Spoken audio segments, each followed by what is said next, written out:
Greetings, saints of the Most High. Welcome to the Messianic Torah Observer. I'm Rod Thomas, and I want to thank you for taking the time from your busy schedules to fellowship with me here today.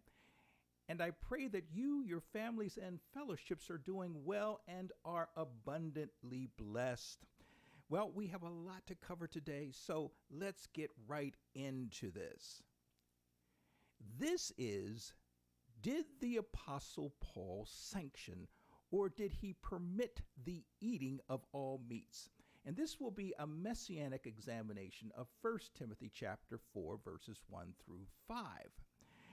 You know, just so you guys are aware, if you may hear some bleed over of the landscapers that are working around in the neighborhood, and as hard as I try, I cannot for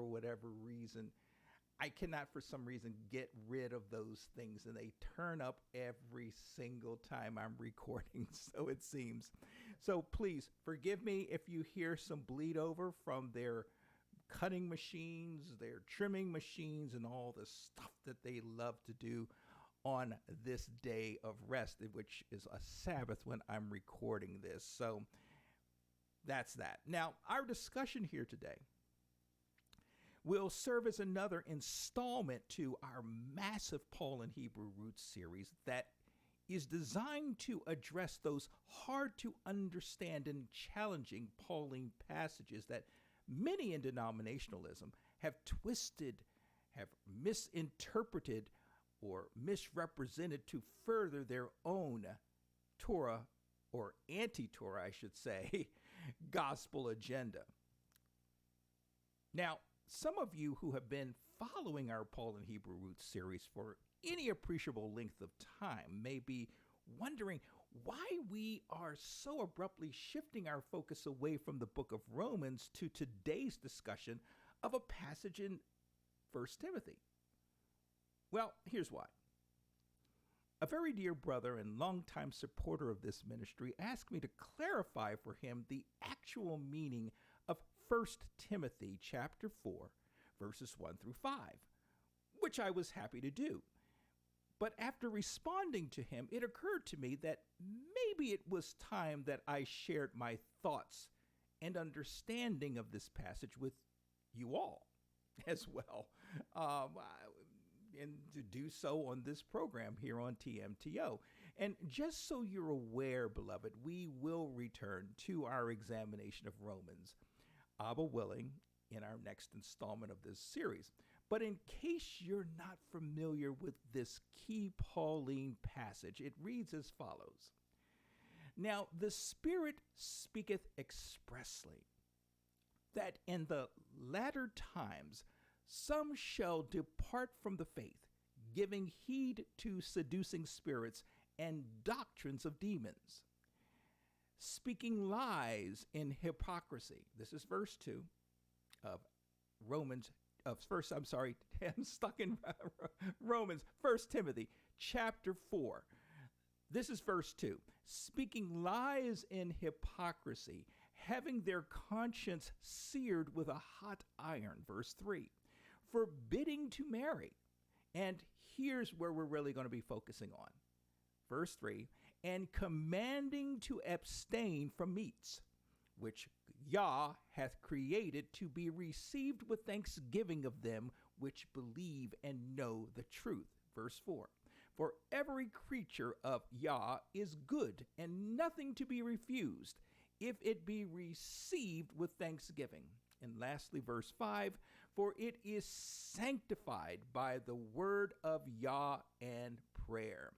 Again, 1 Timothy chapter 4, verses 1 through 5, and that was the KJV rendering. This will be our focus passage for today. Now, this passage is often saddled with Peter's, the Apostle Peter's, or Kepha's Joppa roof town or rooftop vision of a sheet, if you recall that story, descending from heaven. This is in his vision, descending from heaven with all sorts of unclean animals.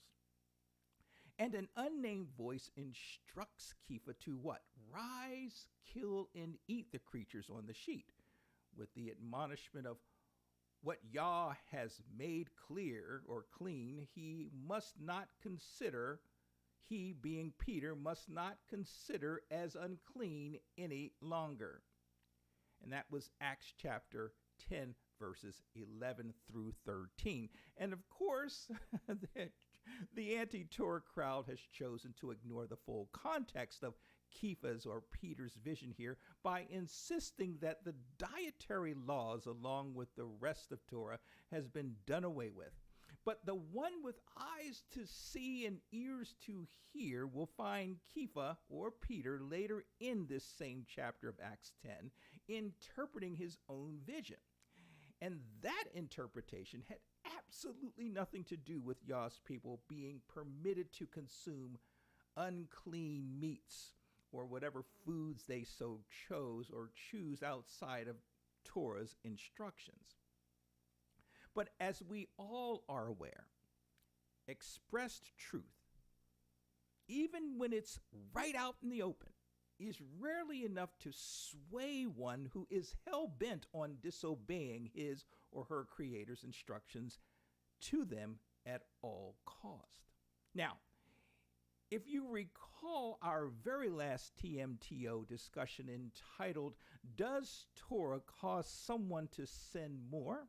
A Messianic examination of Romans chapter 5, verse 20, we identified that focus passage as another one of those challenging Pauline passages, at least challenging to us Messianics or Note Serene from time to time, that on the surface appears to be anti-Torah in meaning.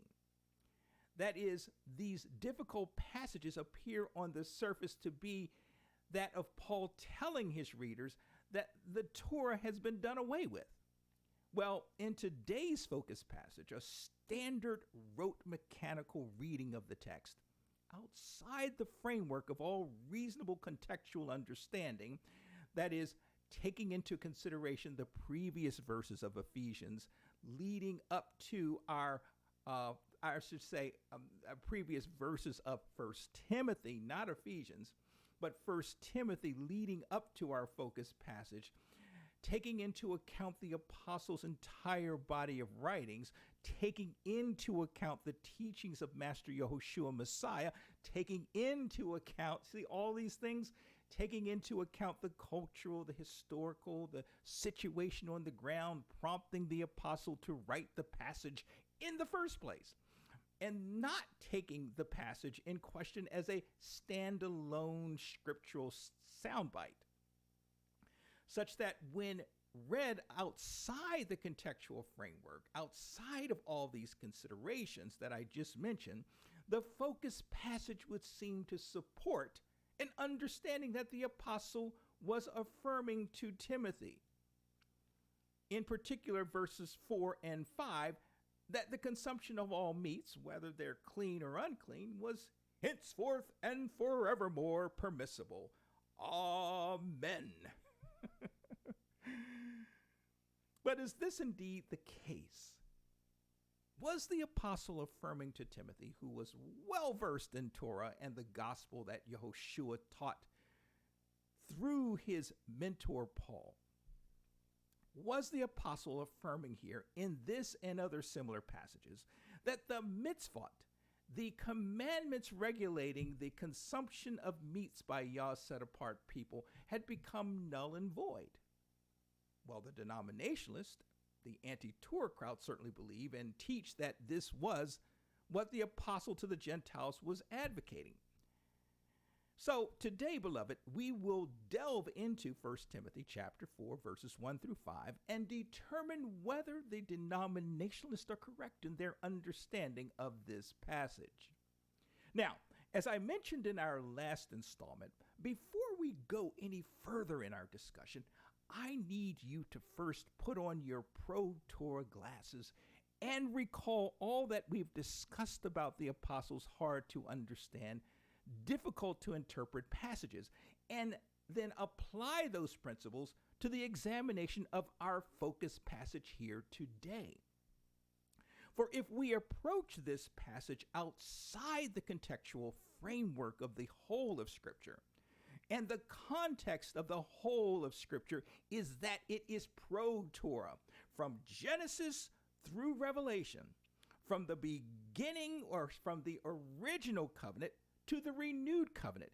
If we reject the contextual framework of Scripture, we will be easy prey for the manipulators, the twisters of Scripture.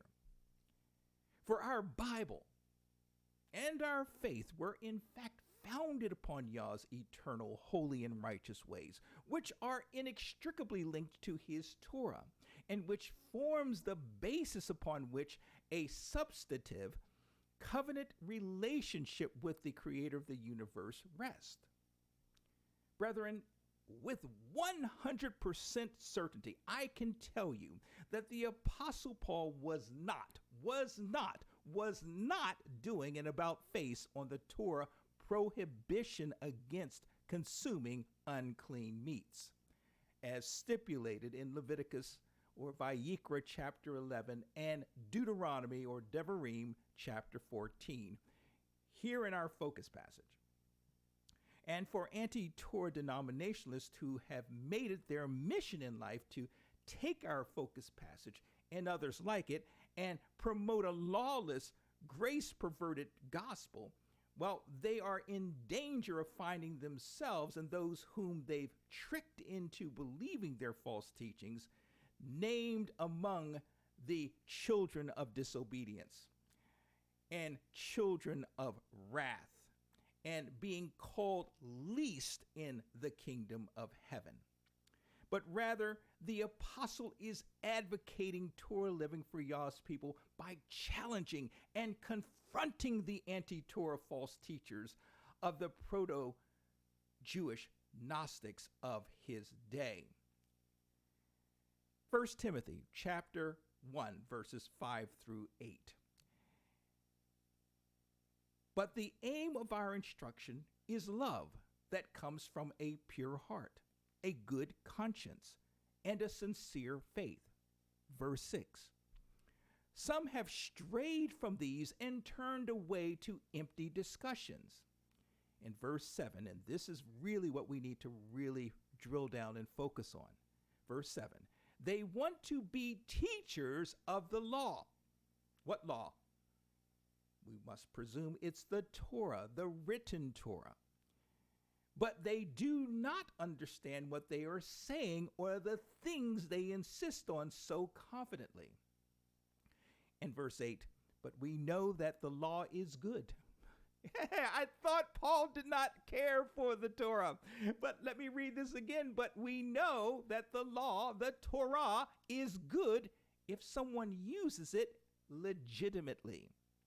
Again, that was 1 Timothy chapter 1, verses 5 through 8, the New English Translation rendering. And so here are a few things to keep in mind as we proceed along our discussion. 1, neither Yeshua Messiah,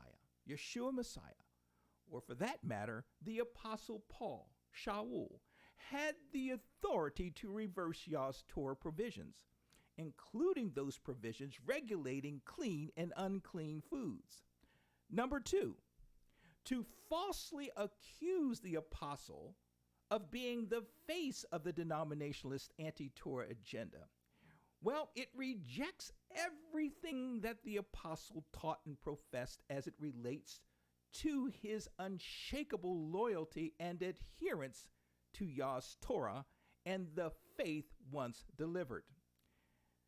3, the circumstances prompting the apostle to write what he wrote in our focus passage is pretty evident throughout the body of his writings. In particular, what he wrote in the first 2 verses leading to our focus passage. And that has to do with teachers within the body of Messiah causing people to err from the tenets of the faith once delivered by way of seducing spirits and doctrines of devils. Seducing spirits and doctrines of devils. 1 Timothy chapter 4, verses 1 and 2. Therefore, it is my hope, trust, and prayer, beloved, that by the time we leave here today, we will be able, or we will all be in a better position to accurately explain our focus passage, as well as earnestly contend for their true faith once delivered, as cited in Jude chapter 1, verse 3. So let's get into this. In order to accurately understand our focus passage, it is vitally important to first gain as clear an understanding of the contextual framework of this letter as possible. That means understanding who wrote the letter and to whom it was or the letter was written, as well as it is important to gain as much of an understanding of what may have prompted the writing of the letter in the first place.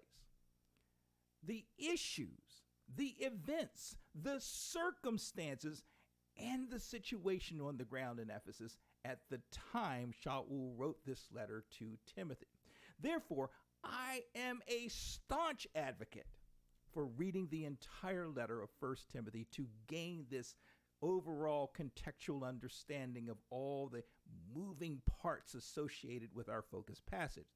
Because if we don't survey the whole letter, which, by the way, we'll only be doing a cursory survey of the letter here in our discussion today for the sake of time, but if we don't do such a survey, the whole letter beforehand, if we don't do a whole survey, we will be forced to interpret our focus passage in isolation as a scriptural soundbite, not having all the whys and wherefores needed to piece together the puzzle which is our passage. And so our aim is to reduce the chance or eliminate the likelihood of misunderstanding and misinterpreting our passage.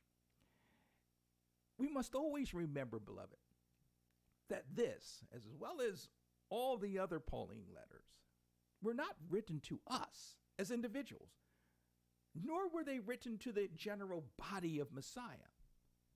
You see, contrary to denominational conventional wisdom, these letters were never intended to be church operational and doctrinal manuals, as I've heard at least one pastor preach a few years ago. In the case of these three letters, what three letters am I talking about? 1st and 2nd Timothy and Titus, which the New Testament scholars refer to as Paul's pastoral letters. 1st, 2nd Timothy, and Titus. Well, they were originally written as personal, although professionally written, professional correspondence, but they were personal letters that the apostle wrote to two very important individuals on his evangelistic team, both of whom the apostle had tasked with overseeing key regional Messianic assemblies. And these assemblies were experiencing challenges and problems and the negative influences of various religious kooks. Yes, I said kooks because we've got plenty of them even today, and they certainly had their fair share of them back then, all of which needed to be aggressively addressed to not cause the work that the Apostle Paul had put into developing these assemblies and bring that work to naught.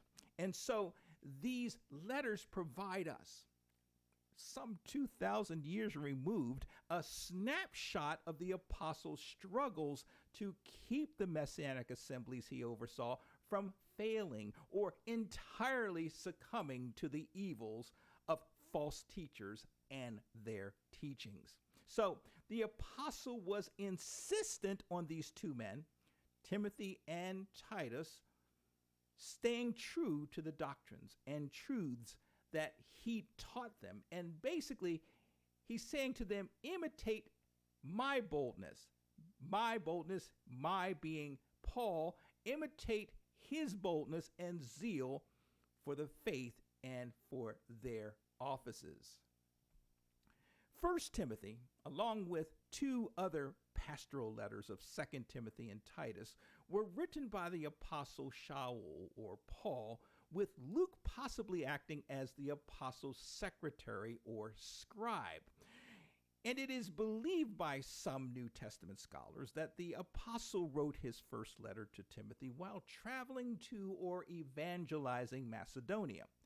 And his target audience was not the body of Messiah, as denominationalists assert, but rather his partner in ministry, Timothy, whom he'd previously placed over the Messianic assembly in Ephesus. We find in the opening verses of 1 Timothy chapter 1 that the apostle had left Timothy to oversee the Ephesian assembly. 1 Timothy chapter 1, beginning at verse 1. From Paul, an apostle of Messiah Yahushua, by the command of Yah, our Savior, and of Messiah Yeshua, our hope. Verse 2. To Timothy, my genuine child in the faith, grace, mercy, and peace from Yah the Father and Messiah Yahushua, our Master. Verse 3. As I urged you when I was leaving for Macedonia, stay on in Ephesus to what? And here's the kicker. To instruct certain people not to spread false teachings, verse 4, nor occupy themselves with myths and interminable genealogies. Such things promote useless speculations rather than Yah's redemptive plan that operates by faith. We also learn in the same chapter that Shaul viewed Timothy as his child in the faith. 1 Timothy chapter 1, verse 18. We also learn that Timothy hailed from Lystra in Asia Minor, and this is recorded in Acts chapter 20, verse 4. Shaul informs that Timothy was the son of a Greek father and a Jewish mother. And this is recorded in 2 Timothy chapter 1, verse 15. I, the I being Paul, recall the your being Timothy, I recall your sincere faith that was alive first in your grandmother Lois and in your mother Eunice, and I am sure is in you. So then, Shaul establishes Timothy as the overseer of the Messianic assembly in Ephesus. And in so doing, the apostle gives Timothy some marching orders moving forward. 1 Timothy chapter 1, verse 3. He tells Timothy, instruct certain people not to spread false teachings. An example of such nefarious individuals is found in the apostles' mention of Hymenaeus and Alexander, who he described as having shipwrecked their faith and who he personally handed over to Hasatan to be taught not to blaspheme. 1 Timothy chapter 1, verse 19 and 20. 2. He tells Timothy, instruct the members of the assembly in Ephesus to not occupy themselves with myths and interminable genealogies. 1 Timothy chapter 1, verse 4. 3. He tells Timothy, look, fight the good fight. 1 Timothy chapter 1, verse 18. In other words, go in, take names, and kick some butt, and do the right thing. Do the good thing. 4. He encourages him to encourage the Ephesians that they petition, that they pray, that they intercess, and they give thanks and offer thanks on behalf of all people during assembly gatherings and fellowships. 1 Timothy chapter 2, verses 1 through 4. And he includes both men and women participating in these community prayers, exercising appropriate deportment and appearance. 1 Timothy chapter 2, verses 8 through 15. In this letter, Shaul seems keen on reaffirming in Timothy's mind the central doctrines of his ministry, which was Yah's redemptive plan and a trusting faith in Yehoshua, Messiah. 1 Timothy chapter 1, verse 4.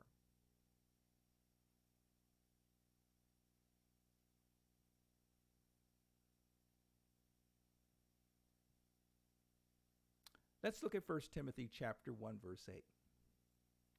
But to this end, the apostle asserts the relevancy and efficacy of Torah when properly employed and lived or walked out in a believer's life.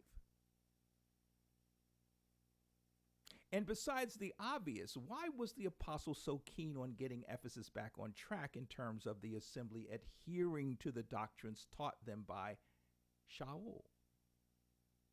Because of the influence that false teachers such as Hymenaeus and Alexander were and would later have over Yah's assemblies. 1 Timothy chapter 4, verses 1 and 2. And it would seem that such false teachings were originating from a twisting of Torah by certain Jewish converts to the faith, possibly Jewish Gnostics. Now, here's Shaul's assessment of these influencers. 1 Timothy chapter 1, verses 7 through 10. And the NET reads, they, that is, these false teachers or influencers, they want to be teachers of the law, and presuming Torah, possibly aspects of the Talmud, but more than not the written Torah. They want to be teachers of the law, but they do not understand what they are saying or the things they insist on so confidently. Verse 8. But we know that the law is good if someone uses it legitimately. Verse 9, realizing that Torah is not intended for a righteous person, but for lawless and rebellious people, for the ungodly and sinners, for the unholy and profane, for those who kill their fathers or mothers, for murderers. Verse 10, sexually immoral people, practicing homosexuals, kidnappers, liars, perjurers. In fact, for any who live contrary to sound teaching. Also in question here in this letter are those who were involved in promoting various genealogies and speculations. 1 Timothy chapter 1, verse 4. Now, for the sake of time and avoiding going down rabbi holes that are not tied to our focus passage, we will not delve into this particular passage. Suffice to say, the apostle is laying out a case against such false teachers that were operating in the Ephesian assembly to Timothy. But the best background information as it relates to the Ephesian assembly that Timothy was set to oversee, besides the book of Ephesians itself, can be found in the book of Acts. And in the book of Acts, we find that Shaul left that nascent, that budding assembly in the care of Priscilla and Aquila.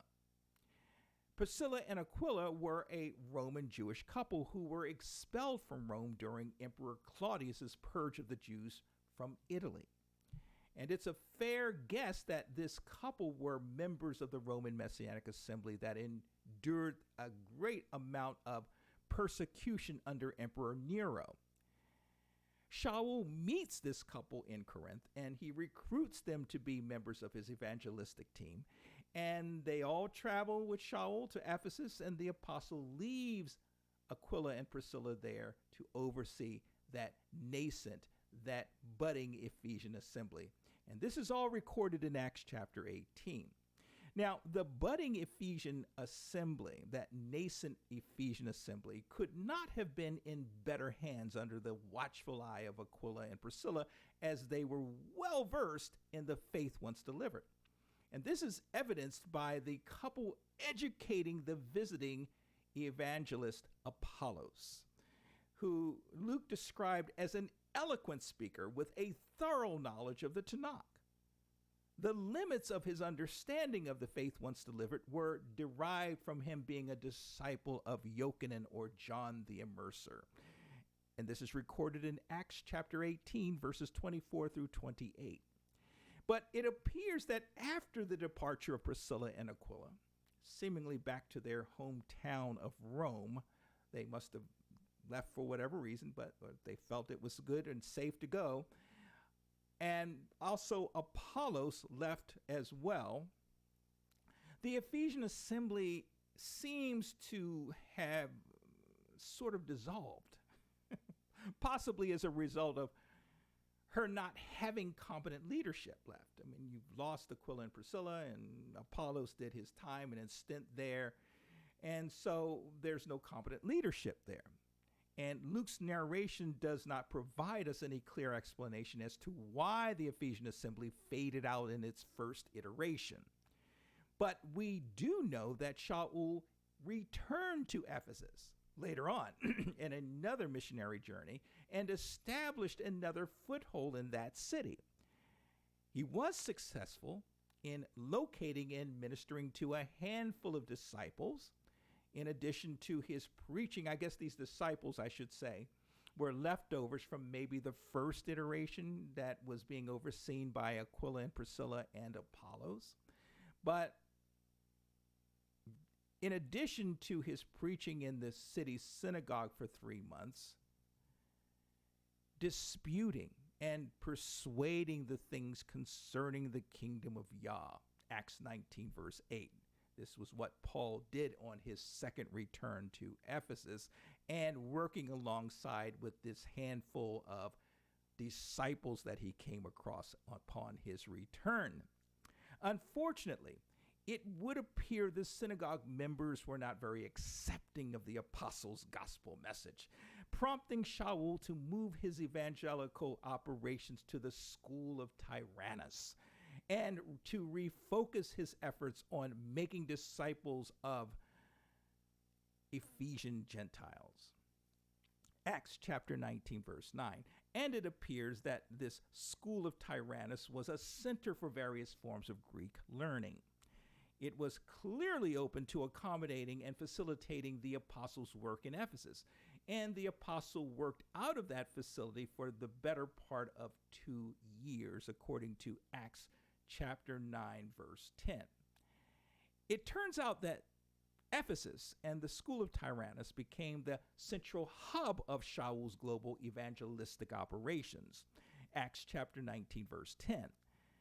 Consequently, the apostles' influence was greatly felt in the city during those 2 years. And we find in verses 11 through 19 a situation that may help us understand our focus passage a little better. For we find in these 2 verses that the apostles' influence, the delivering of the word of truth with power, and the miraculous being manifested through him and his team, well, it led to many of the city's Jewish mystics, or Gnostics, converting to the faith and becoming members of the assembly. Now, it's these so-called Jewish mystics, or Jewish Gnostics, if you will, who continue to, seemingly so, practice their religion even after coming to faith. That likely caused the Ephesian assembly to, in some degree, fall into the morass of syncretism. Syncretism is the merging of belief systems into a single religion. Thus, these Jewish magicians or mystics, some have referred to them as myself as nascent or proto-Jewish Gnostics. Well, they likely infused their Jewish mystic beliefs, possibly early Kabbalistic beliefs, into the true faith once delivered. And these New Age Jews, I'm calling them New Age Jews, well, they taught heretical doctrines such as the ones mentioned in our focus passage, whereby members of the assembly were encouraged to not marry and to abstain from the consumption of all meats. These Gnostics seem to practice some form of asceticism. Asceticism. I guess it's either asceticism or asceticism, is defined as a severe self-discipline and avoidance of all forms of indulgences for purposes of getting closer to God or to achieve some religious purpose. And despite these mystics or magicians or proto-Gnostics being Jewish in terms of their culture, their biology, and basic Hebrew or Jewish beliefs, their pagan Gnostic beliefs and practices betray their Hebraic roots. And these taught principles and doctrines that were contrary to Torah. J.K. McKee, author of A Survey of the Apostolic Scriptures for the Practical Messianic, described the negative impact that these proto-Gnostic influencers posed on Shaul's work in the region. Quote, Paul and Timothy were increasingly endangered by a Judaizing Gnostic counter-mission, which was likely quite akin to some of the false ideas present in Colossae. And this is reference to Colossians chapter 2, verses 8 through Colossians chapter 3, verse 4. So what was happening in Colossae that would parallel what was happening in Ephesus? Well, there appeared to exist a significant focus on empty, deceitful philosophies that were consistent with various human traditions related to fallen spirit beings. These hot topics had gripped the imaginations of the members of the Colossae assembly, all but overshadowing all teachings of and about Yeshua Messiah. The members of the assembly were having to endure criticisms and judgments from outsiders regarding the basic elements of their faith, such as the food laws, the weekly Sabbath, new moon celebrations, and the Feast of Yah. Those passing judgments on those who were those who were Torah honoring in the assembly were heavily distracted by Gnostic beliefs and pagan-infused worship, such as a syncretized religion focusing on angels. Members of the Colossians assembly, even after being converted to the true faith once delivered, were in many cases still clinging to the pagan ways of the world from which they originally came, with a focus on the evil spirits of this world. It's not clear, but it's conceivable that these individuals were still communicating and reacting to the natural elements of this world from a pagan-rich spiritual perspective. Remember the Jewish Gnostics in Ephesus and their books of magic, of witchcraft, of soothsaying, fortune-telling, necromancy, and the like, as spelled out in Acts chapter 19, verse 19. Many members remained focused on the carnal and things of the flesh, and not so much spiritual things. They were distracted by these other dark things, these carnal things. And so it's all this background knowledge that helps form the basis of understanding what the apostle was truly saying in our focus passage. It's not what the denominationalists and their anti-Torah machine have been putting out to the world all these many centuries. Just because Shaul was the great apostle to the Gentiles, he was not granted any special powers or authority to do away with Torah. Not even Yeshua was granted such authority. Matthew chapter 5, verses 17 through 20. This is this is Yeshua talking. This is Yeshua talking. He says to his disciples, look, think not that I am come to destroy the law or the prophets. I am not come to destroy, but to fulfill. Verse 18, for verily I say unto you, and here's the kicker, till heaven and earth pass, one jot or one tittle shall in no wise pass from the law, till all be fulfilled. Verse 19, so whosoever therefore shall break one of these least commandments, and shall teach men so, well, he shall be called the least in the kingdom of heaven. But whosoever shall do and teach them, do and teach them, the same shall be called great in the kingdom of heaven. Again, that was Matthew chapter 5, verses 17 through 20, the KJV rendering. Now, our focus passage is clearly another indication of the pervasiveness of false teachers and their teachings that were infiltrating the first century assemblies.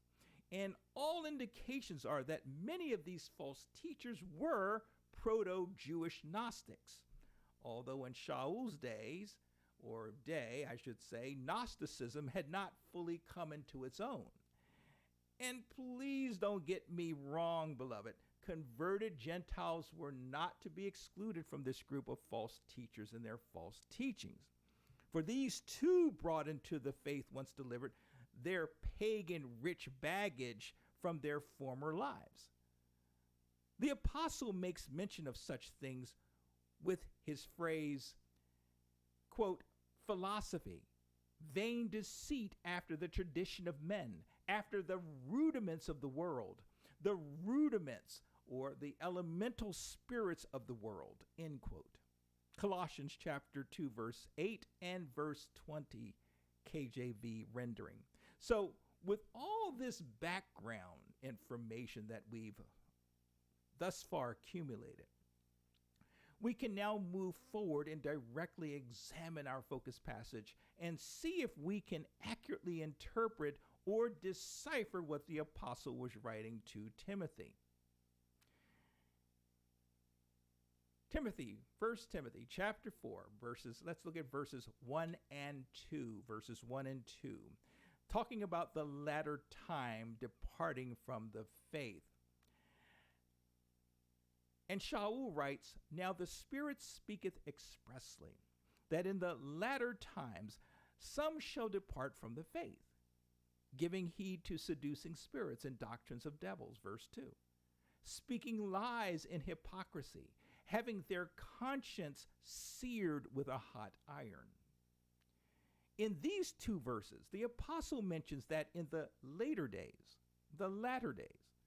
brethren would depart from the fundamental elements and understanding and teachings of the true faith once delivered. And if you read this particular verse carefully, it's not so much that people will leave or depart the faith physically, as some have interpreted it, but rather folks will occupy themselves with false and misguided teachings that the apostle describes as originating with deceiving spirits and demonic teachings. And we see evidence strewn throughout the apostle's body of writings that he truly believed he and the assemblies were living in the last days. And certainly here in verse 1, we see an example of this belief. Now, the Spirit explicitly says that in the later times, the accurate hayamim, some will desert the faith, and so forth. And so the apostle, having this seeming ominous perception that the end times were right upon him and his evangelistic work. Consequently, this ominous belief that the apostle possessed gave rise to this constant feeling that the obedience of faith that he preached and taught the assemblies he oversaw could conceivably be supplanted by grievous wolves. Acts chapter 20, verses 28 through 31. And these grievous wolves would prey upon the members of the body of Messiah and draw them away from the truth of the gospel. But as far as Shaul was concerned, the accurate Hayamim, the end times, the later times, had already descended upon the body of Messiah. 1 Corinthians chapter 10, verse 11. The ends of the world are come, he writes. Shaul was acutely aware that many members of the body of Messiah, even in some of the assemblies he oversaw, were falling away from the original pure faith once delivered.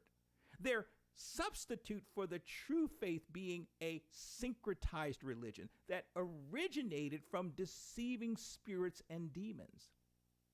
In this case, the members of the Ephesian assembly were being drawn into a proto or a nascent Jewish Gnosticism that could not have come from any place other than the pit of hell.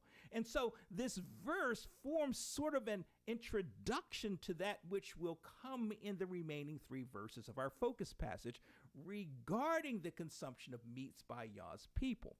For if we understand that Shaul's focus was on the Ephesian Messianics being influenced by false teachings, coming from deceiving spirits and demonic teachings, well, we can better understand what the apostle meant when he wrote that every creature of Yah is good and nothing should be refused if it's received with thanksgiving. Verse 4 of our focus passage. So then in verse 2, Shaul mentions that there were hypocritical liars in the body of Mashiach who were putting forth these false teachings that were occupying the minds of the brethren. These Shaul describes as having their minds so desensitized to the truth of Yah's word, including the truth of Yah's Torah, which Shaul taught to the assemblies he oversaw, that they were no longer capable of recognizing the truth, even if it were to bite them in their behinds. And so the apostles' focus becomes that of these lying, hypocritical, false teachers. And in the following verses, he is going to expound, he's going to highlight some of their false teachings. Now, moving on to verses 3 through 5 of our focus passage, talking about the false teachings of the Ephesian Gnostics that Timothy was instructed to be on the lookout for, we read, forbidding to marry. The Ephesians are being influenced by these Gnostics to not marry and commanding to abstain from meats which Yah hath created to be received with thanksgiving of them which believe and know the truth. For every creature, verse 4, of Yah is good and nothing to be refused, if it be received with thanksgiving. Verse 5, for it is sanctified by the word of Yah and prayer. So here the apostle mentions that these false, lying, hypocritical teachers were, one, prohibiting marriage, which we know to be an institution that Yah sanctified from the very beginning of humanity.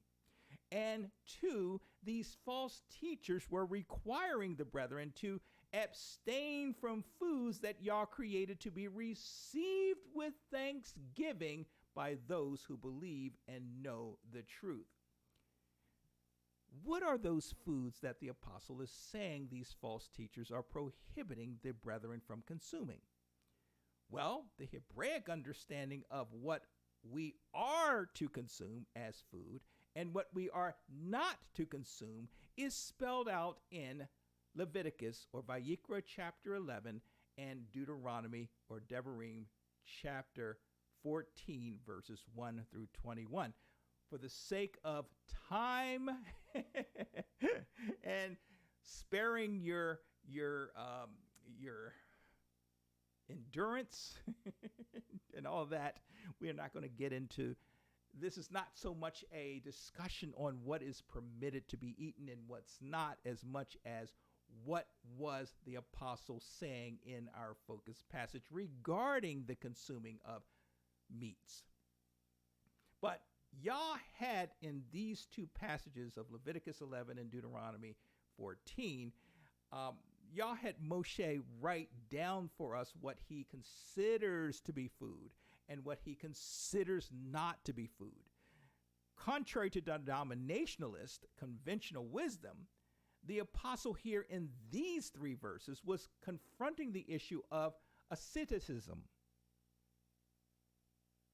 As pious and admirable as asceticism may appear to many people around the world today and throughout history, it is not of Yah, but of man. Yah established the institution of marriage for several reasons, which we won't get into in this discussion, but I would recommend that you check out our discussion on biblical marriage if you are led to do so. And for someone to teach against the institution of marriage outside of one's own personal conviction to not marry, such as with Shaul, he wasn't married and he had very strong opinions about it, but to speak out against marriage, which Paul never did, to speak out is presumptuous, and it serves only to second guess Yah. The Catholic Church, for instance, has erroneously used the apostle as their priestly role model, forbidding their priest from marrying, which I've always found curious, especially given the fact that even the Levitical high priest were expected to marry. So why would Catholic priests have an alternative expectation? Were they better than the Levitical high priest or the Levitical priest who all were expected to marry?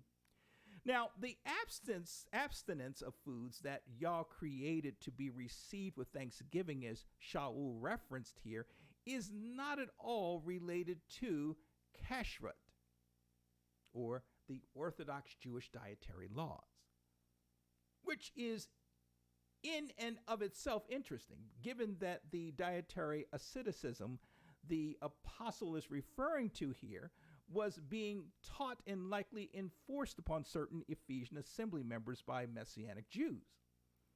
For these proto-nascent Gnostic Jews were twisting Yah's food laws to such a degree that the one coming into their syncretized religion would view the consumption of sanctioned and sanctified meats as evil, as carnal. So Shaul here is basically telling Timothy that these shysters, whom I like to also refer to as bootleg preachers, so to speak, well, they're preaching and teaching against Torah precepts.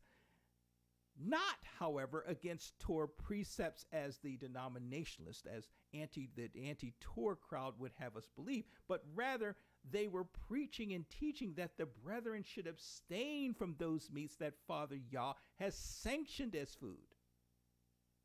These false teachers were seemingly teaching a full abstinence from all meats, an abstinence from the consumption of all meats, both clean and uncleaned. And it seems that these folks were somehow teaching that these clean foods were not clean. Excuse me. That they were not to be eaten by Yah's set-apart people. And it appears they were teaching and preaching some form of veganism, extreme veganism, which Yah never required his people to engage in. Yah deemed that certain animals were clean and could and should be eaten by his people. And since Yah provided these animals for our consumption, the clean animals, that is, we as Yah's elect are to receive them with thanksgiving. Therefore, in verse 4, the apostle makes a definitive statement that any clean food that Yah has permitted in his Torah may be eaten by his people, by Yah's people, and that Yah's people are not to be hesitant in receiving and consuming these foods, but to receive and consume them with thanksgiving. For Yah provided and set these foods apart for his people to eat.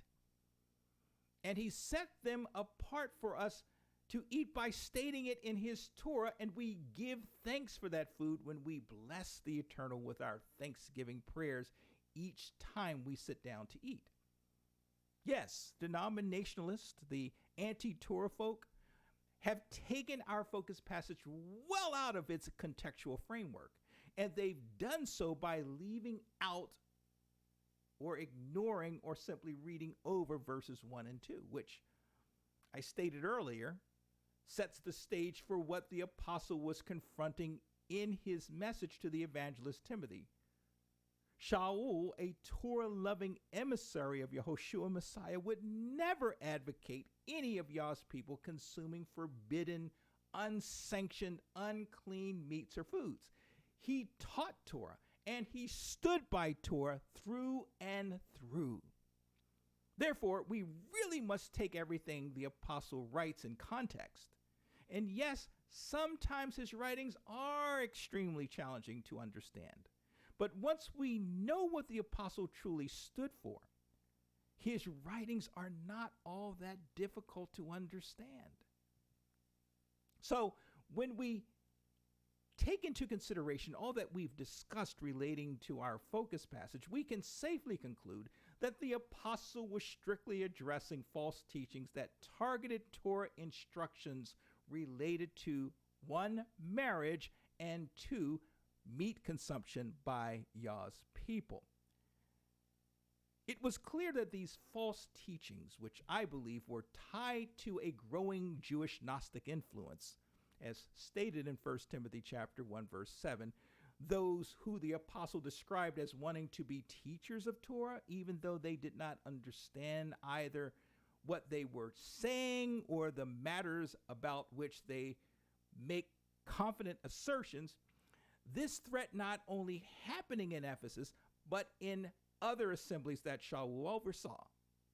Shaul was obviously concerned about the negative influence these Gnostics were having on assembly members, and thus he sought to not only make his young protege, Timothy, aware of the threat, but to also instruct him to act against the false teachers' influences in the assemblies. Now, I get that these false Torah teachers weren't proposing an outright violation of Torah as the denominationalists have made this passage out to be, but rather these proto-Gnostics, if you will, were imposing upon the Ephesian assembly a form of syncretized austerity or asceticism that was meant to deprive or deny oneself of Yah-sanctioned things such as marriage and meats as a means of what? Of ascending and communing with God. But the uniquely packaged, syncretized message or religion of these proto-Gnostics conflicted with the gospel that Yeshua and Shaul preached and taught. The gospel that Yeshua and Shaul preached and taught made provision for the only way. And when I say way, no pun is intended, the only way to Yah. And the only way to Yah was through a trusting faith in the person and ministry of our glorious Master, Yahushua Messiah. Ephesians chapter 2, verse 8, and 2 Timothy chapter 1, verse 9. So this is really what this passage is about. It has nothing to do with Paul somehow overriding and doing away with Torah for Christians, but rather it was about Shaul and his evangelistic team's ongoing war against a Hasatan demon-created belief system that the false teachers and their teachings promised would bring one closer to the creator of the universe. It was about the ongoing efforts by Shaul to contend for the true faith once delivered and to push back on those who sought to cause members of the body to essentially deny the cross, the execution stake, the cross of Yeshua and his atoning sacrifice and spilled blood to repair the breach that has existed between Yah and his human creation since the fall.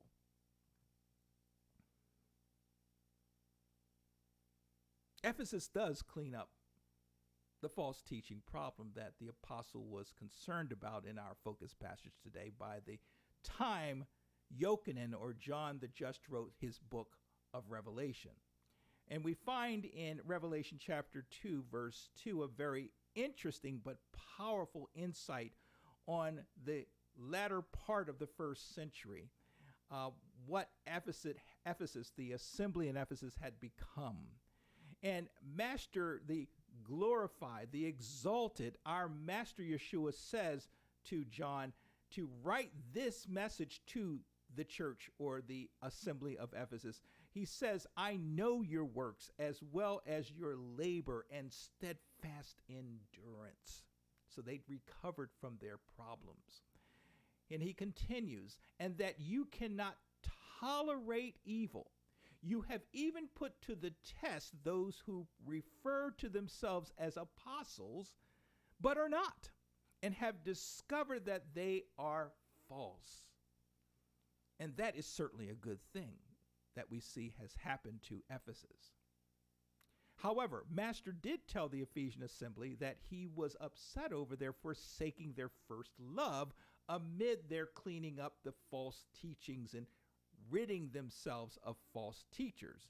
Revelation chapter 2, verses 4 through 5.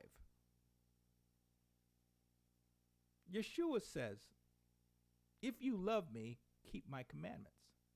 John chapter 14, verse 15. He says, he who does not love me does not keep my words. John chapter 14, verse 24. Yeshua said, a new commandment I give to you, that you love one another as I have loved you, that you also love one another. John chapter 13, verse 34.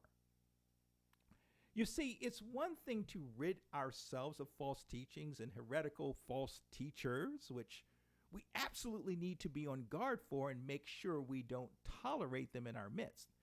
But it's another thing, beloved, to lose the very love that we had for the things of the faith that we received when we came to faith.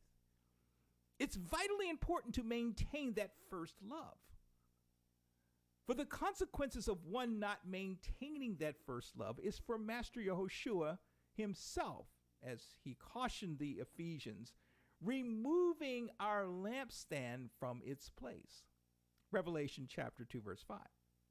Specifically, what is meant by Master removing the Ephesians lampstand is not entirely clear, but it sure sounds as though Yeshua himself is suggesting that he will separate those who've lost their first love from his true body and from any opportunity of entering and being a part of his coming kingdom. Matthew chapter 7, verses 22 and 23. And Master says, on that day, many will say to me, Master, Master, didn't we prophesy in your name, and in your name cast out demons and do many powerful deeds? Then I, Yeshua, will declare to them, I never knew you. Go away or depart from me, you lawbreakers, you workers of iniquity. So then, beloved, it falls upon us to stay the course as it relates to our walking out this faith. Yah requires us, as he did with the righteous remnant of Judah just before the Babylonian invasion, that the just, the Zaddik, the righteous ones, shall live by their faith. Habakkuk chapter 2, verse 4.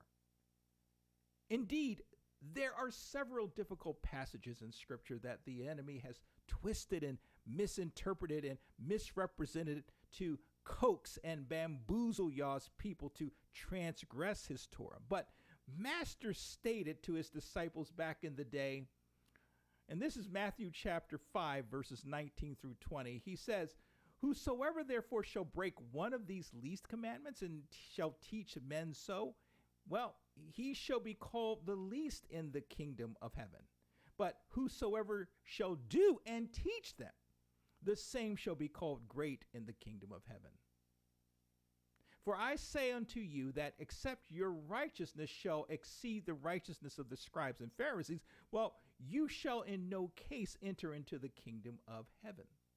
Beloved, the leaders and teachers and preachers of this world do not have a heaven or hell to place any of us in. They themselves are subject to Yah's wrath and righteous judgment if they are not rightly dividing his word of truth. And that's exactly why I don't take what I do here each week on TMTO lightly. I have a huge responsibility on my shoulders to tell you the truth as Yah has made provision for me to do so. Otherwise, if I take liberties with Yah's truth to suit my own preferences, my own ideas, my own whims, I stand to reap his wrath. And I'll be frank with you, I don't want his wrath to hit me. I just want to get into the kingdom. I want to serve him. I want to love on him. I want to do the right thing, even if it infringes upon my own personal preferences. And so I don't want to do anything that will compromise or prevent my entering into the kingdom and my relationship, my covenant relationship with Jehovah. I said all this because I want you to be acutely aware of what the truth is and to not be ensnared in the false teachings, the anti-Torah, the grace perversion of the church triumphant. As well as I want us all, and this is probably the most important for those who are already, those of us who are already in the faith, and we are pro-Torah. We live and walk and breathe and love Torah. But to be ready for us, those of us who fall in that category, to be ready and capable of giving every person an answer who asks us for a reason of the hope that is in us. 1 Peter, or Kepha, chapter 3, verse 15. And this is all part and parcel of our contending earnestly for the faith once delivered. Jude, chapter 1, verse 3. We answer to Yah, not the church triumphant, which means, contrary to denominationalist conventional wisdom, we have freedom in Messiah. 2 Corinthians chapter 3, verse 17. Torah living frees us from the bondage of sin and of men. I know that sounds counterintuitive, but it is 180% true. We have freedom in our living and walking in Torah. We are married to a new master and are now to live under his house rules, and those house rules are his Torah. The Apostle Shaul told his Colossian readers to not allow any individual to judge them in meat or in drink or in respect to a Moedim or a set-apart day or feast day or a new moon. We have a lot of folks who do that. Or a Sabbath day, as these are all shadows of good things to come, and the reality of which is our glorious Messiah Yehoshua. Colossians chapter 2, verses 16 and 17.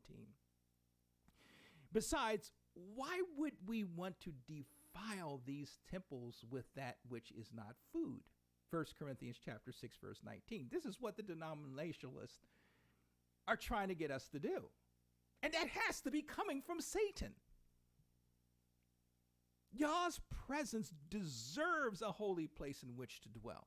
So let us not defile these temples of ours with that which is not food, but only that which leads to a healthy and sound body, mind, and spirit, so that Yah gets the glory and honor he so justly deserves, that he has an apt and holy and acceptable dwelling place. And lastly, let us not get tangled up and misled by extreme religious practices that promise a closer relationship with the creator of the universe. Our covenant relationship with Yah is based entirely upon our trusting faith in the person and ministries of Yeshua Messiah. And we please our Father in heaven when we walk before him perfectly and obey his Torah. Shabbat Shalom, Shavua Tov, and may you be most blessed, fellow saints in training. Take care.